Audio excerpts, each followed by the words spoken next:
Hello, you guys. Welcome to episode 7 of the Crime with Kylie podcast. Now, today's episode, you guys voted for it. I'll show it on the screen, but I am so excited to discuss this case with you. This is a case that isn't necessarily talked about a lot in the United States, probably because it occurred in Canada. But nonetheless, the lives of Rori Hache and Kandis Fitzpatrick should be remembered. Now, a quick PSA before we get into the case: we will be discussing dismemberment, we will be discussing overall graphic content, and drug addiction. Without further ado, let's get started. On September 11th of 2017, a granddad and grandson were out in their fishing boat on Oshawa Harbor. However, while they were out fishing, they saw something very strange bobbing up and down in the water. At first, they thought that it was a fish, but as they got closer, they realized that this was a human torso. Quickly, they called the authorities, and soon the investigation began. Because all they had to go off was a torso, they could not rule a cause of death. However, they did know that this was a homicide right away. And initially, when authorities spoke to the press, they thought that this torso belonged to a heavy-set, middle-aged woman. However, that could not have been farther from the truth. In November of 2017, they were able to identify who the torso belonged to, and that was 18-year-old Rori Hache. Rori had gone missing on August 29th of 2017. Now, who was Rori Hache? According to many articles online, they mostly just say that she was a girl struggling with drug addiction. She was at a very low and vulnerable place in her life. But that's not the full story. Rori was so much more than an addict, and when she went missing, she was actually getting her life back together. When Rori was 13 years old, she joined the Army Cadets, and she was in the water regime. And in that same year, at least based off of her age and her birthday, I figure that year is 2012, she was actually Army Cadet of the Year. Rori was very smart, she was very impressive, and she was a great big sister. However, when high school started, when Rori was around 14 years old, someone gave her crystal meth. And that started a very long and hard battle with addiction. Rori's happy and spunky personality started to fade, she stopped doing well in school, and overall, the addiction did take over her life for a few years. After a few years of Rori's family trying to help Rori with her addiction and overcome it on their own, her mom Shannon then turned to the Children's Aid Society for help. Now, I didn't know what the Children's Aid Society was, so I looked it up, and it kind of seems similar to CPS, but I will read you guys what is on their website. Okay, so the Durham Children's Aid Society works with families and communities for the safety, stability, and well-being of children and youth. And they offer a few different programs. They offer Indigenous services, they offer adoption, family support programs, foster/kinship care, parental support, and infant care programs. So Rori's mom went to the Children's Aid Society for that help, but the Children's Aid Society really did not help Rori. And because of Rori's addiction, it put a strain on the entire family unit. Before, they were all really close, but Rori's family just didn't know what to do at that point. They truly tried to do everything for Rori in her best interest. And I haven't been able to find a source for this, but at some point between Rori being 14 years old and Rori being 18 years old, she was able to start to overcome her addiction. And 6 months before she disappeared, she had really started getting her life back on track.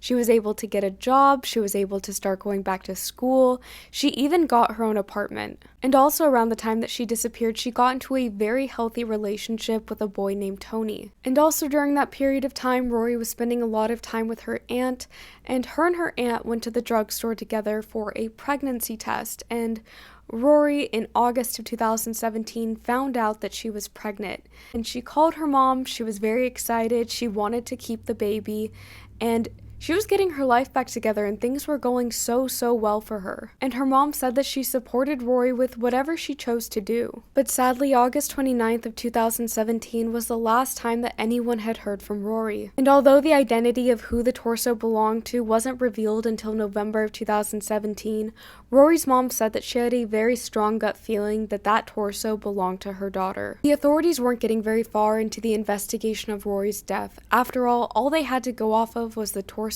and no one knew who could have done this to her. Now, Rori's death started to make the people of Oshawa wonder if there was a serial killer on the loose targeting primarily young people. And they thought this because a few months prior, in January of 2017, specifically January 8th of 2017, Rory's friend was murdered, and his name was Dominic Brzezinski, and he was only 21 years old.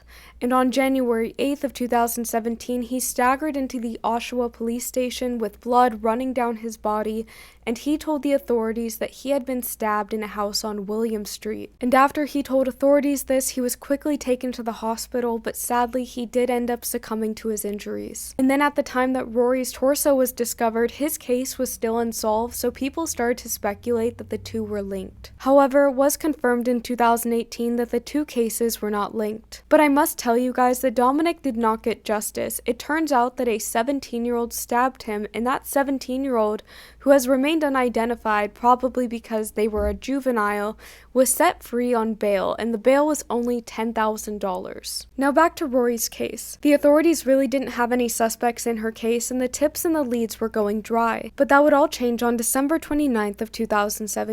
But for the full context, we're going to go back to December 24th of 2017, which was Christmas Eve. So on Christmas Eve of 2017, the Woods family moved into 19 McMillan Drive. And from what I can tell, this is a house that was divided into two residencies. So the ground floor is where one resident or a family like the Woods family would live, and then there was a basement area that was another residency. And at the time that the Woods family moved in on Christmas Eve, there was already a tenant in the basement. And this tenant was Adam Strong. And on the day that the Woods family moved in, Adam Strong asked them if they had a plumbing snake that he could borrow. He was having some issues flushing the downstairs toilet. However, over the course of a few days, it ended up backing the entire sewage of the house. And he told the Woods family that the cause of this is that he flushed an inflated condom down the toilet. Which, to be completely honest, I don't even know how that was a logical excuse. But nonetheless, the plumbing snake didn't really work, and so on December 29th, they decided to call in a real plumber. And two plumbers arrived to 19 McMillan Drive, and they went downstairs to the basement residency. However, they noticed that this apartment basement home was an absolute mess. It looked like a hoarder lived there. There was lots of trash, there was lots of garbage, there was just piles of things everywhere. But because they were plumbers and had been in many people's different homes and seen all the messes, they didn't exactly think anything of this at first. So they just went to the washroom to try to solve the plumbing issue. However, as they started working, they started pulling out this black, gunky substance, but they didn't really know what it was. And at that point, the basement resident, Adam Strong, started getting really nervous. He started pacing back and forth, and he started asking all of these questions. But the plumbers just continued to pull out more and more of this weird substance. They pulled out in total 10 to 15 pounds of this substance, and one of the weirdest things that they pulled out was this 18-inch long, fleshy thing. And because they didn't know what this substance was and it was just very suspicious, they called their boss and told him about the fleshy substance that they found. And their boss advised them to pack up, leave, and then call the authorities. And what I'm about to play for you guys is that phone call. I'm a plumber and I'm on site for a job. We're snaking a drain, and we probably pulled back about 10 pounds, 15 pounds of it looks like flesh type of stuff, meat, and we don't know what it is. And I was talking with my boss, and he said for me to call this number. We're down the drain of what?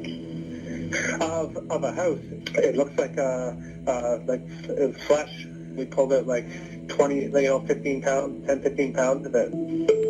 What's the address, sir? It's 19 McMillan Drive. And we started the stake, and we've been working at it for 3-4 hours now, right? Oh, okay. And we can't get it clear, but we keep pulling back chunks of, whatever the hell it is. It's hard to describe other than it's just fleshy and muscly type of, and it was strips of it, upwards of one piece we pulled out was probably about 18 inches long. After that phone call was made, the authorities arrived to 19 McMillan Drive at around 7 o'clock p.m. on December 29th of 2017. And when the authorities arrived, they sent pictures of this fleshy substance to their sergeant, and pretty soon they all determined that this fleshy substance was part of a human body. And that is when they went to go speak with the downstairs resident. And before the authorities could even really get into the questioning, Adam Strong just blurted out, "Okay, you got me, the gig is up, it's a body." And then he said, "If you want to find the rest of her, she's in my freezer." And then the authorities proceeded downstairs into the basement, went into his room and saw blood all over the walls, opened this freezer, and there was the rest of Rori Hache. Inside of the freezer was her head, but she was very deflushed.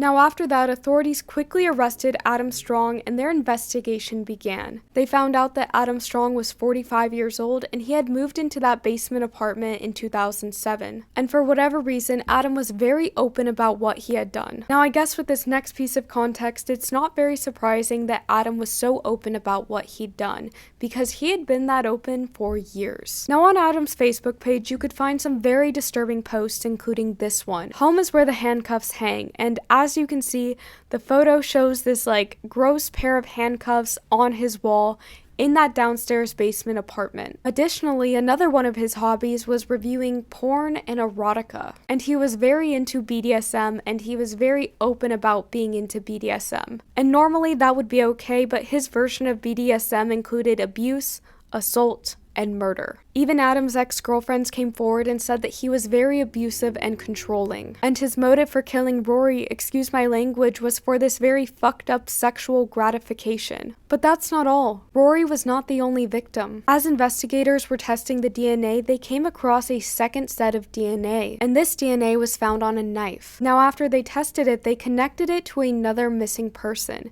And this missing person was 19-year-old Kandis Fitzpatrick, who had gone missing in March of 2008. And around the time that she went missing was about a year after Adam Strong had moved into that basement apartment. Now, because Kandis Fitzpatrick was 19 years old when she went missing, the authorities didn't initially take her parents seriously when they tried to report her as missing. Because of this, Kandis wasn't officially a missing person until 2010. Like Rori, Kandis was at a vulnerable place in her life and she was struggling with drug addiction. And while Kandis was struggling with her addiction, she would be away from home for weeks at a time, which is another reason why the authorities didn't initially believe her parents when her parents tried to report her as missing. But her family had not given up on her. Her dad, Bill or William Fitzpatrick, had created a Facebook page shortly after his daughter went missing. This Facebook page was created to help find his daughter and where people could put in their tips or leads. And when Adam Strong's trial occurred, there was a bit of injustice for Kandis. Whereas prosecutors were able to prove that Adam Strong did in fact kill Rori Hache, presumably through blunt force trauma to the head. I say presumably because there wasn't a definite cause of death. Since Rori was dismembered, it was very hard to tell. However, it is thought that she died due to blunt force trauma to the head with an object like a hammer. But nonetheless, my point is that they could not prove that Adam Strong murdered Kandis Fitzpatrick. The only thing that prosecutors could prove is that he did in fact dismember her. Prosecutors could only prove dismemberment because of Kandis's blood found on the knife. Even after investigators searched the rest of Adam Strong's apartment, they did not find Kandis's body. Because of this, in the case of Kandis Fitzpatrick, he was only charged with manslaughter. So for the murder of Kandis Fitzpatrick, Adam Strong only received a prison sentence of 18 years. And I don't know why Adam didn't come forward with the location of Kandis's remains sooner, but when he was in prison after the trial had already ended, he went and decided to lead authorities to Kandis's remains. And Adam Strong was given no incentive to do this. He did not receive any benefits. He did not receive any time off of his sentence. He had apparently just been sitting in prison when one day he randomly decided to go up and tell the correctional staff where Kandis's remains were located. And after that, between November 8th and November 13th of 2021, authorities started looking for Kandis's remains behind a small clearing that was near a tree line right behind Secreto Drive. And after a few days of searching, they did indeed find human remains. However, because of the state of the remains and how long they'd been there, it took investigators a little while to actually confirm that the remains belonged to Kandis Fitzpatrick. But on February 16th of 2022, the remains were confirmed to be Kandis's. However, because the trial for Adam Strong had already occurred and there had already been charges, authorities could not upgrade his charges. They could not do a retrial for first-degree murder because he had already been convicted. The only positive that came out of that is that Kandis's family could finally lay their daughter to rest. And for that alone, they said that it was a miracle. And as for 18-year-old Rori Hache, he was charged with first-degree murder and sentenced to life in prison without the chance of parole for 25 years. Now we're going to go over some of the victim impact statements from Kandis Fitzpatrick's family and Rori Hache's family. In her victim impact statement, Kandis Fitzpatrick's mom, Vicky, said this: "The sleepless nights and worrying as a parent will never disappear. I will never know the joy of watching her grow. You robbed the world of a beautiful soul. I hope and pray you will one day grow a conscience." Kandis's little sister said this: "I will never be able to go to my big sister for advice because he, Adam Strong, decided her life wasn't worth living. Rori's dad, Rori Hache, said, "Because of this monster, we will never get to walk Rori or Kandis down the aisle. We will never get to be grandparents. We will never get to spend holidays or birthdays together. You, sir, have brought darkness to everyone." Rori's mom, Shannon, said, "This monster took my angel away and mutilated her. I will never see her fall in love, graduate school, be married, and have children." Adam Strong truly did not see Kandis or Rori as people. He did not think of them as young women with bright futures in front of them. Instead, he stole their lives almost a decade apart for his own selfish wants and needs. And for that reason, I hope that he is never granted parole. Thank you all so much for listening to Rori Hache and Kandis Fitzpatrick's case. Truly, it is disappointing how little media coverage their cases got and how quickly they were both overlooked. So I really do appreciate that you took the time out of your day to remember Rori and Kandis. And I will see you guys for next week's episode.